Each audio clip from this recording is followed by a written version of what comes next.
What is the difference between cash flow analysis and fund flow analysis? Let's understand. Cash flow analysis is done to know how the cash generation and consumption is happening across the activities. In cash flow analysis, the focus will be understanding how much cash is generated and consumed under operating activity, how much is generated and consumed under investment activity, and how much is from financing activity.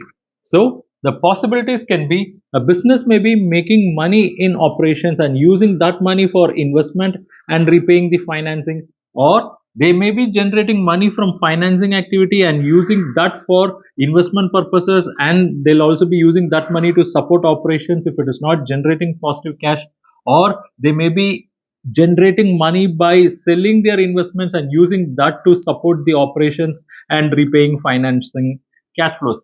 So all kind of combinations are possible, and all those will come out when you do cash flow analysis.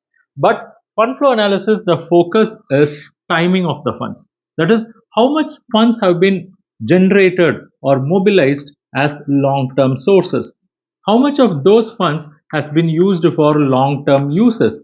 So whether there are any surplus or deficit.